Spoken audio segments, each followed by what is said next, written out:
Bom dia a todos. Sejam todos muito bem-vindos a essa casa querida, a casa de Dr. Erma, que nos acolhe com tanto carinho, né?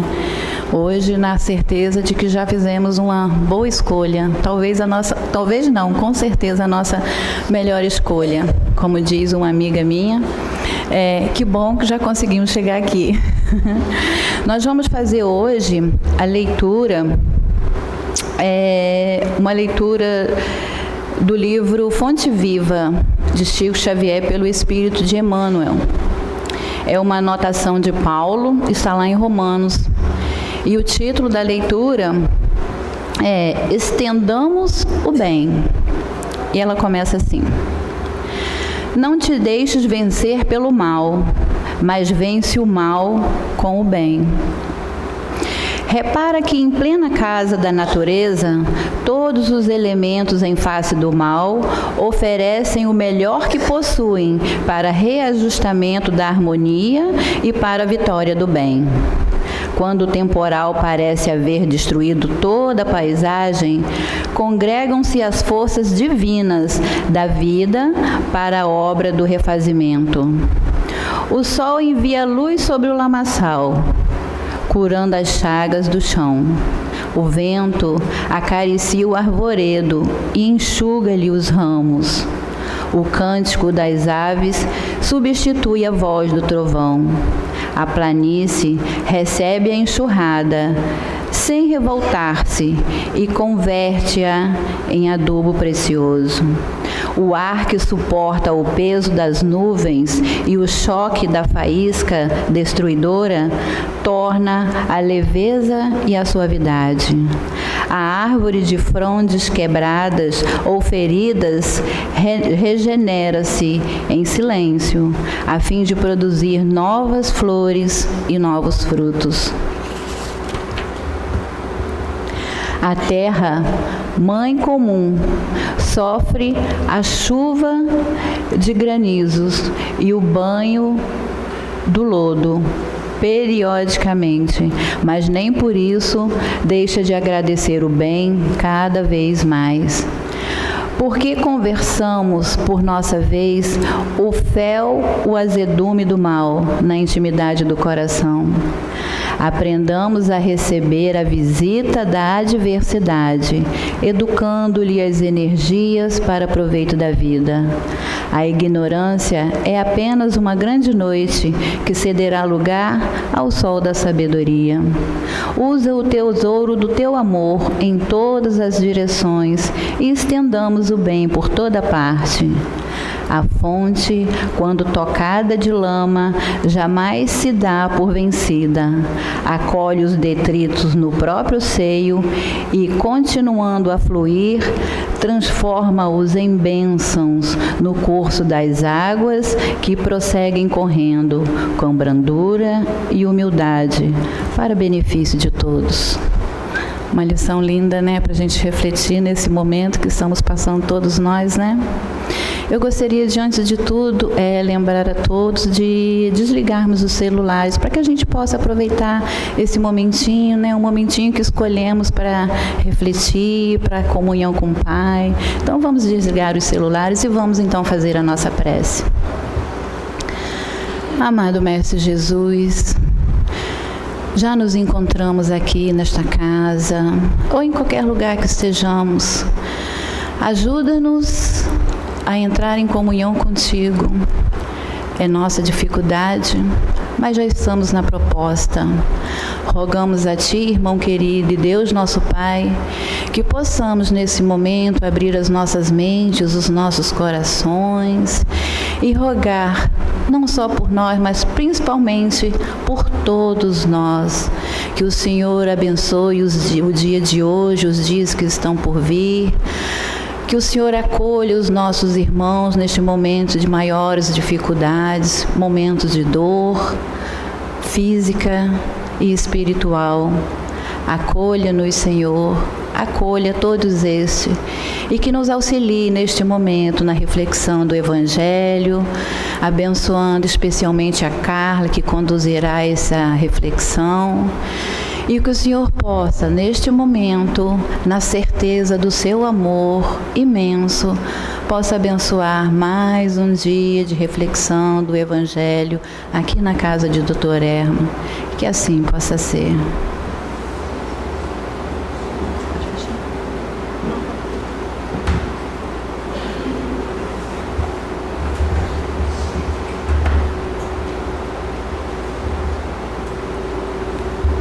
Bom dia a todos, possamos estar envolvidos nessas vibrações melhores desta casa querida, né? Entendendo mais um pedacinho, né? Mais um capítulo do Evangelho. Nós estamos no capítulo 13, que a vossa mão esquerda não saiba o que dá à direita, e vamos falar hoje sobre os infortúnios ocultos. Nesse movimento todo, né, de fazer o bem, que a gente é um assunto bem atual, né? Momentos que estamos passando, que possamos não fazer de uma forma mecânica. Os espíritos amigos nos ensinam, né? E a gente ainda, muitas vezes endurecido, fazemos pela necessidade, fazemos de uma forma mecânica, mas eles nos ensinam a começar a colocar o sentimento, né? Que é o mais importante. E nesse momento, o sentimento que impera, além do amor, que a Nilce leu na lição, é o sentimento do dever. Então, a gente vai entender nessa lição mais o sentimento do dever, colocando o amor, sim, que é principal, é essencial, mas às vezes a gente não delimita muito o nosso dever, porque ainda estamos envolvidos no egoísmo. E aí a gente vai falar sobre os infortúnios ocultos, né? A foto é da cidade de Iconha, né? Que ficou alagada, foi a primeira a sofrer as consequências dessas chuvas, né? Então coloquei a foto ali para a gente fazer uma reflexão sobre esses desastres gerais, né? Quer dizer, quando acontecem essas calamidades, né, a caridade se manifesta e surgem generosos movimentos para reparar os desastres, ou seja, todos imbuídos nesse sentimento de ajuda, né, de comoção, de ver o outro naquela situação, todos pegam, né, e fazem aquele multirão. É necessário. Claro que é necessário e é importante, né? E é o início, muitas vezes, de realmente a pessoa fazer a caridade, despertar. Então, Deus, que é de amor e de bondade, Ele não faz nada injusto, né? Então, nesses movimentos, muitas vezes a gente vê a necessidade das pessoas. Quando elas perdem os seus bens materiais, sim, mas às vezes perdem coisas assim essenciais, como a dignidade, por exemplo, né? Perdem tudo mesmo, não tem aonde morar e tem que ir para outro lugar, né? Sair das suas casas e ir para um abrigo, ir lá dividir com outras pessoas coisas, alimentos, roupas, né? Uma coisa que me comoveu muito no início do trabalho do asilo, né, que a gente fazia um trabalho no Manel Cartucho, e agora os idosos do Manel Cartucho estão lá na Santa Casa, e o trabalho continua, né, junto com a mocidade da casa. Elas tinham as roupinhas, elas e eles, né, a gente visitava mais as mulheres, tinham as suas roupinhas na gaveta e tal. E aí, num determinado momento, ficou assim, não sei lá, a organização lá do asilo, né? Ficou insustentável lavar cada roupa e separar a roupa de cada um. Então, num determinado momento, nós chegamos lá e as roupas eram todas lavadas juntas e misturadas e depois distribuídas, mas não era a roupa da pessoa. E aí, aquela situação, eu fiquei meio assim, né? Eu fiquei meio chocada. E aí, uma determinada senhora falou, né? As minhas roupas, né? naquele sentimento, né? E a gente ficou a questionar. Foi uma reflexão muito profunda, porque às vezes a gente não divide nada e às vezes a gente se apega tanto às roupas que a gente veste, né? E chega nesse momento da vida, a gente tem que misturar as roupas são lavadas, são limpas, mas a gente tem que vestir a roupa que o outro veste. São reflexões assim que a gente fica, né, a pensar. E aí é o que acontece nesses movimentos gerais, né, para sanar as dificuldades aí urgentes, é necessário o quê? A sobrevivência. Não importa o que é de quem, o que é do outro, importa é o quê? A necessidade geral. E algumas pessoas só entendem a caridade nesses momentos. Então, isso é uma coisa geral.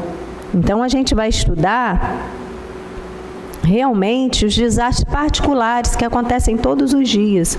Esses são os verdadeiros infortúnios ocultos, que não tem visualização, a mídia às vezes não visualiza esses desastres particulares, né? Os infortúnios discretos e ocultos que a verdadeira generosidade sabe descobrir, a verdadeira generosidade sabe descobrir, sem esperar que venham procurar ajuda.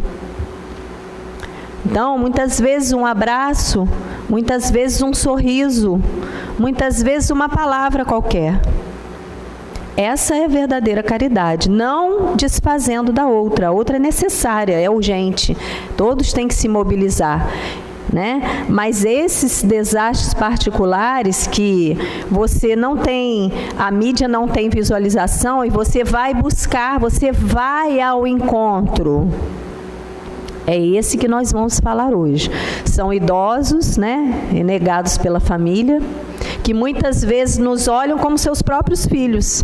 Na hora que eles olham, eles pensam assim, é minha filha, né? E a gente se faz de filha naquela hora, né? Por que não? Sua filha.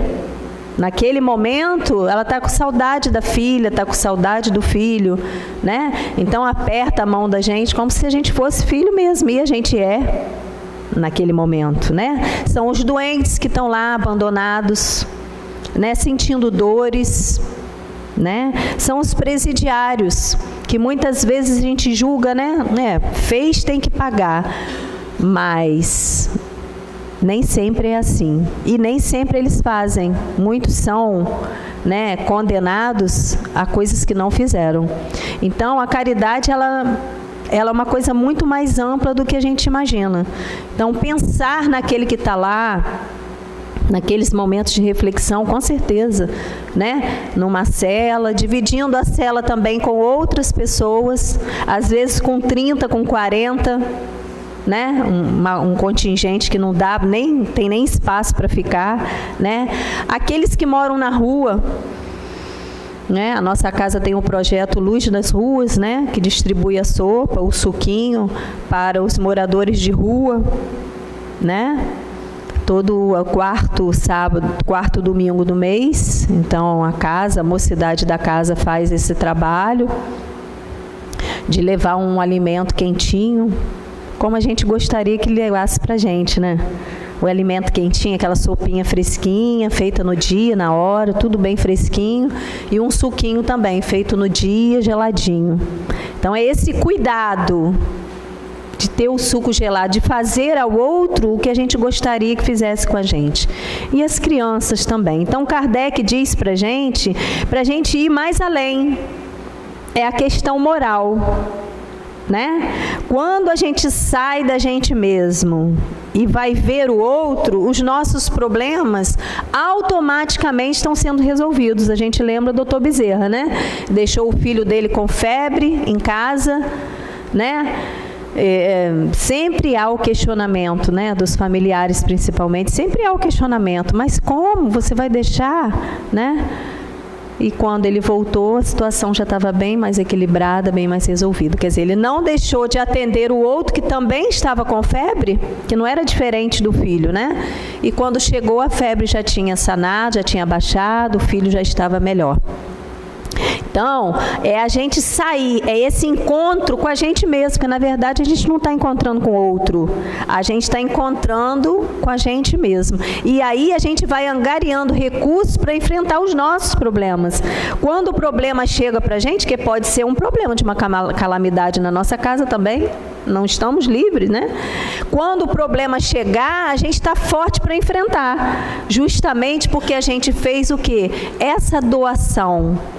A gente se desapegou um pouco das nossas questões, das nossas coisas, e foi fazer a caridade espontânea. Não ficar indiferente, mesmo que eu não possa ir lá no presídio, mas eu posso fazer uma prece para quem está lá no presídio, né? Eu posso fazer uma prece para quem está lá no hospital, passando por cirurgias nesse momento, cirurgias complicadas, né? Que os médicos possam ter atenção. Então, o remédio é eu estar ali às vezes. O remédio, às vezes, é a prece. O remédio é o Evangelho de Jesus. É a nossa conduta diária, né? Seja aonde quer que eu esteja. Eu não preciso estar dentro do centro espírita, eu não preciso estar dentro de uma casa religiosa para fazer a caridade. Eu posso fazer em qualquer momento. E aí o Evangelho conta a história dessa mulher. Quem é essa mulher? Né? De ar distinto, com um traje simples, ainda que bem cuidado, seguida de uma jovem também vestida modestamente. Conta a história de uma mãe que já tinha o exercício dessa caridade espontânea e levava a filha para poder aprender, né? Como fazer a caridade, né? Que muitas vezes a gente esquece de ensinar aos nossos filhos essa doação, que não vai nos custar nada, né? Então, ali a diferença, eu coloquei a figura porque ela era uma mulher da sociedade, né? Uma mulher que tinha bens materiais, e na sociedade ela era uma mulher de posição, ou seja, tinha um status, tinha posição. Ela se vestia conforme, né, as exigências da posição dela, né? Quando ela ia fazer a caridade, para ela não agredir com seu luxo a miséria daquelas pessoas, ela se vestia naturalmente, modestamente, mas distinta. O que é distinta? É cuidada, né? Que para também você fazer a caridade, você não precisa ir de qualquer maneira, né? Sem lavar os cabelos, sem uma blusa toda, né, amassada, não precisa ser assim, só porque você vai de encontro às pessoas que às vezes não tem nada. Então, esse cuidado também é caridade, é isso que ela fala aqui. Ensinar a filha as práticas da beneficência. Chegou na hora, a filha queria dar, mas ela falou: minha filha, o que você vai dar se nada você tem nesse momento? Né? Você vai dar o seu sorriso, você vai dar o aperto de mão, você vai dar o abraço. Só daquelas crianças ali, ver aquela adolescente que estava com a mãe, já é um carinho a mais, né? Você vê a receptividade dos idosos lá na Santa Casa, com os jovens e com a gente. Não é que a gente seja diferente, mas quando eles veem os jovens, eles ficam assim, né? É como se fosse uma criança para eles, né? Eles ficam assim admirados com a beleza, né? Às vezes com a candura, né? Um batonzinho, uma coisa, eles ficam assim com aquela imagem, né? Da mocidade, né? Da candura. Então, a nossa vestimenta, às vezes, cria um muro entre a gente e a pessoa que a gente está fazendo a caridade. Muitas vezes, a gente, com muita coisa, a gente constrange, né? Dá um constrangimento. Então, ela teve esse cuidado. E o pensamento dela era de ter a aprovação de Deus e da sua consciência. Então, a caridade é muito mais para a gente do que para o outro. Porque quando a gente pratica a caridade, a paz da consciência vem.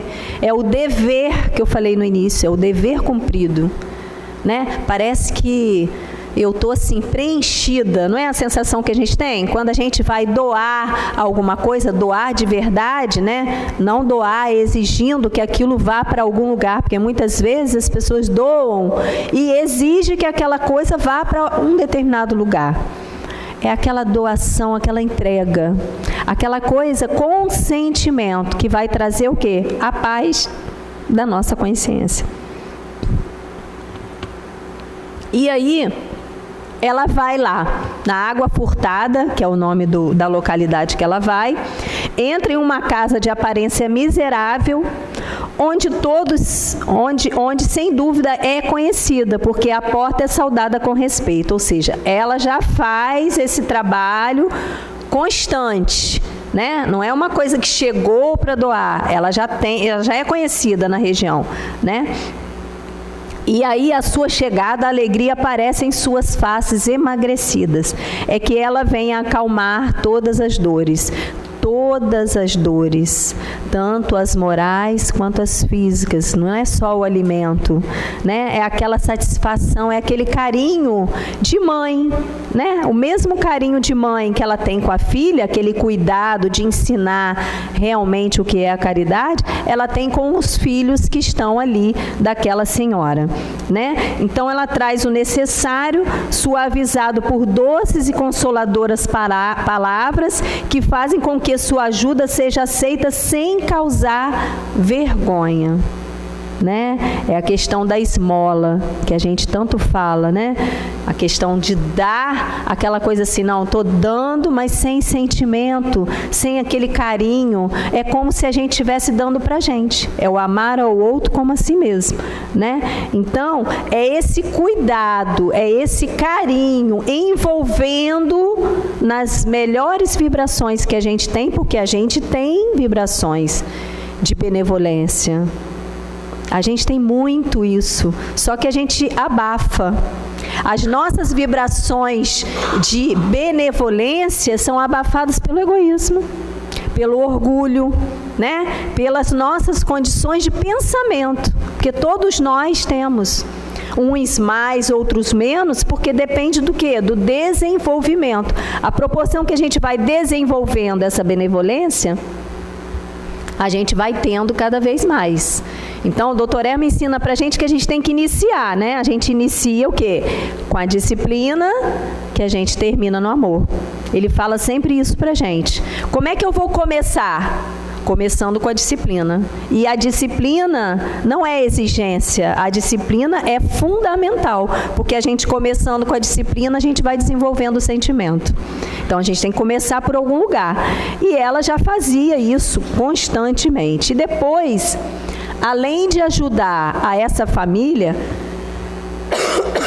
ela foi lá, outro cuidado, levar ao pai o consolo e a tranquilidade quanto à situação da sua família. Quer dizer, além dele estar doente, internado, não podia trabalhar e dar o sustento para a família, vamos botar, materialmente falando. Mas além disso, qual era a sua preocupação maior? Como pai, como chefe de família, né? Além do sustento, como é que vão ficar? Né? Como é que ela vai sair e deixar as crianças para fazer uma compra, por exemplo? Né? Todo esse cuidado. Então, o Evangelho vem dizer para a gente que esses infortunados, quer dizer, nessa história a gente inclui uma opção de coisa, né? Eles não são mendigos de profissão, é uma determinada situação que está acontecendo nesse momento. Então, esses são os infortúnios ocultos. É aquela situação que você pega ali, né, naquele momento, para você ajudar. Daqui a pouco o pai vai sair do hospital, vai voltar para o serviço, tudo vai se acomodar e tudo vai se equilibrar. Quer dizer, ele está no hospital e durante esse tempo a mãe não pode suprir as necessidades. Então, tudo pensado. Né? Tudo pensado, né? Eu vou lá, olha só, ela se organizou, porque ela foi com a carruagem dela, né? Porque era uma pessoa da sociedade, cheia de alimento, mas depois ela foi lá, passou no hospital para tranquilizá-lo. Ó, eu já levei lá, tá tudo direitinho, isso pode ficar tranquilo. Até as dores, até a cura melhora, né, gente? né? A pessoa ficando tranquila, porque você está no hospital e você está pensando na sua família, né? Nas coisas que eu tenho que pagar, né? Muitas vezes a gente fica no hospital agitado pensando nas coisas que a gente tem que fazer. Então, essa tranquilidade, esse consolo é a verdadeira caridade. É o consolo, é quando você acolhe com caridade. E aí ela fala assim, é uma palavra dela, comecei bem o meu dia, né? No texto tem essa frase, comecei bem o meu dia. E eu coloquei essa figura para a gente fazer uma reflexão da onde a gente está, qual o local que a gente está. Nesse momento a gente está aqui, na Casa Espírita, que também é um hospital, que também é uma escola. Não é isso? Nós estamos aqui estudando a lição do Evangelho e, ao mesmo tempo, nos socorrendo e socorrendo aos outros, encarnados e desencarnados. Todos aqueles que a gente pensa, né? Todos aqueles que a gente está na mente estão sendo atendidos nessa hora. Então, qual é o lugar melhor para fazer a caridade? Não tem lugar. Eu posso estar na fila do supermercado, né? E uma pessoa está me observando os meus gestos, observando a minha palavra, a minha paciência para dar a vez a uma pessoa. Eu posso estar numa fila de banco. Então, eu coloquei essa figura para a gente começar a visualizar o socorro, né? A gente tem que ver a coisa material para a gente poder sintonizar a coisa espiritual. É a ambulância correndo para tudo quanto é canto aí a todo momento, espiritualmente falando. Então, ninguém pergunta sua crença nem sua opinião, não pergunta qual é a religião dela, não pergunta qual é o nome, aonde ela mora. Todos a bendizem. Por quê? Porque ela já está envolvida com o sentimento de caridade. Aonde ela chega, não precisa saber o nome, não precisa ver a vestimenta, né, como ela está vestida, né, aonde que ela mora, o que ela tem, né? A gente tem muito isso, de olhar o que o outro tem, com que carro que chegou, né? A gente tem isso, né? Com que carro que saiu, com que carro, como se o carro fosse nosso. Não é. É só empréstimo, né?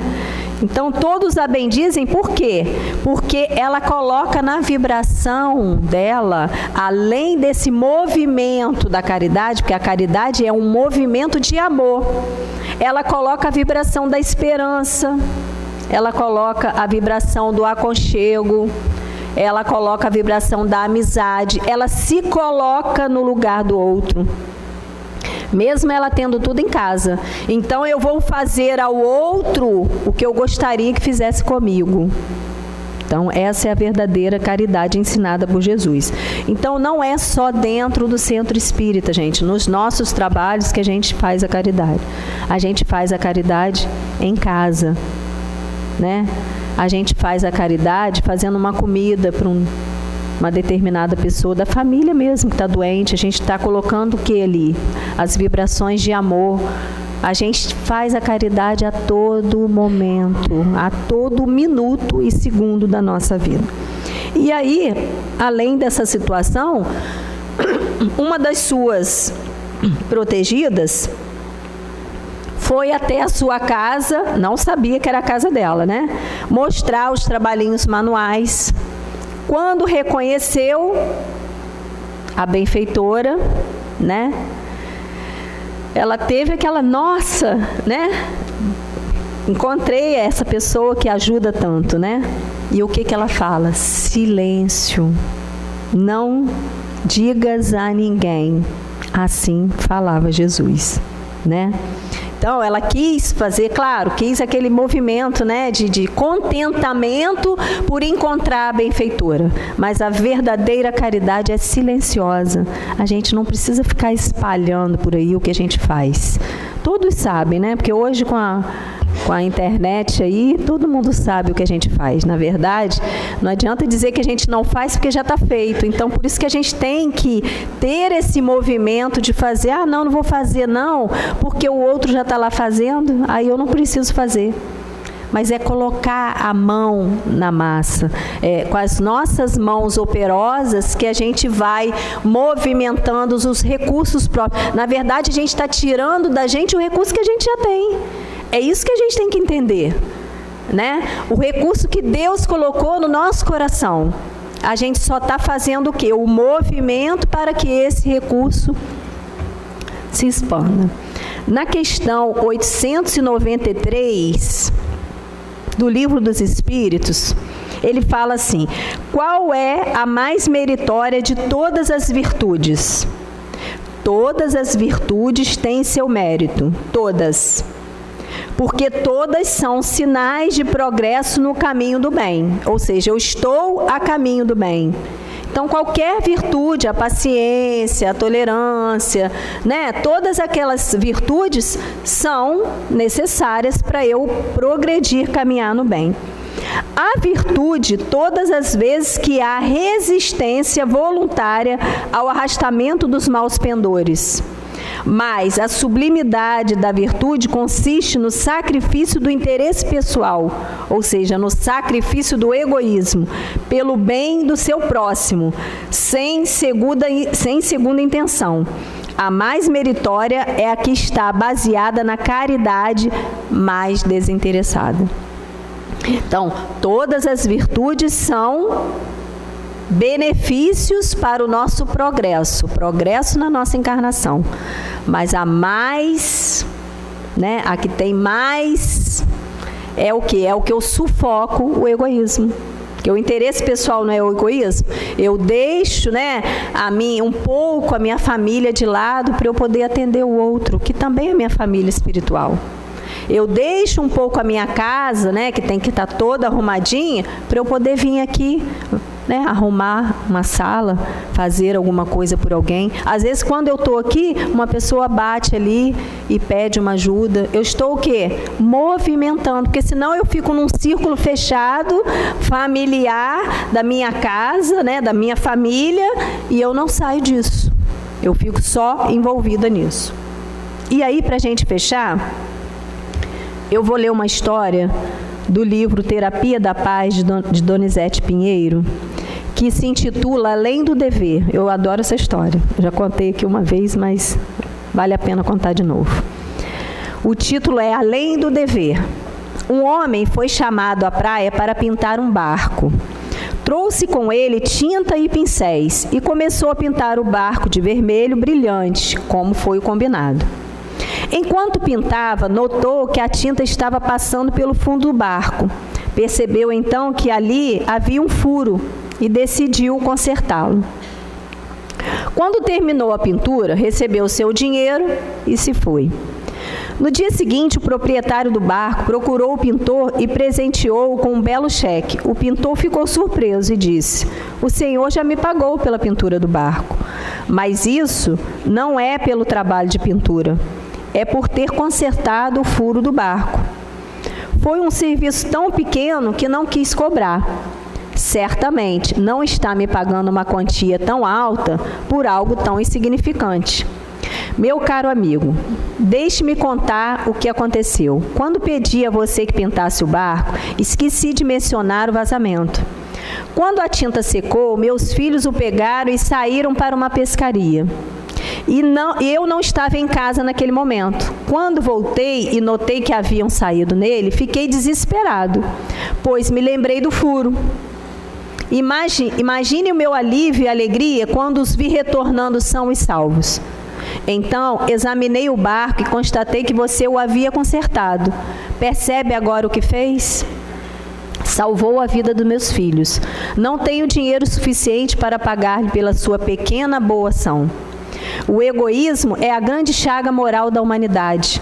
Ele isola o homem em si mesmo, que então não se preocupa com nada mais além do seu prazer e das suas necessidades.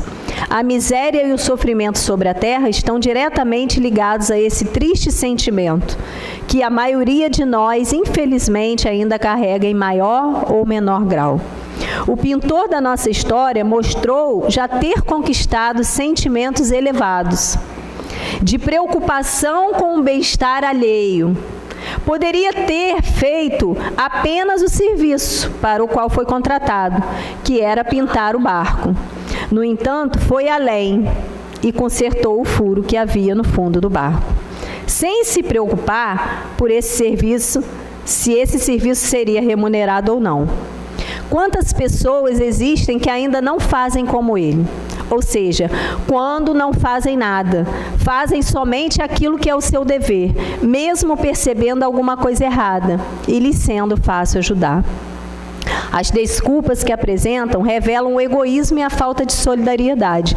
Costuma-se ouvir: não fui eu quem desarrumou, esse não é o meu serviço, quem estragou que conserte. Não ganho para fazer isso, já passou do meu horário, não quero me complicar.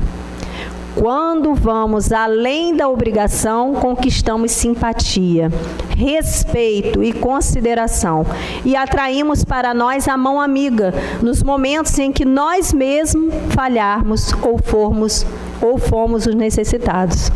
Perceberemos então o valor de ser bons, de ajudar sem esperar nada em retribuição, aprendendo que o bem atrai o bem. Um gesto de caridade, uma boa ação, é bênção que espalhamos ao nosso redor, com resultados que não podemos imaginar. O conserto de um simples buraco salvou vidas e deu alegria a todos. Observemos ao nosso redor e encontraremos muitas pequenas coisas que podemos fazer e que serão importantes para alguém. Por isso, caro leitor, experimente aproveitar as oportunidades que a vida lhe oferece para ser alguém que não vive apenas para si mesmo, mas que vai além do próprio dever, servindo onde estiver, consertando vazamentos, auxiliando sempre. Assim, você será chamado filho de Deus e terá como recompensa a felicidade, aquela que a gente tanto espera, né, e que tem que ser conquistada. Que Jesus nos abençoe.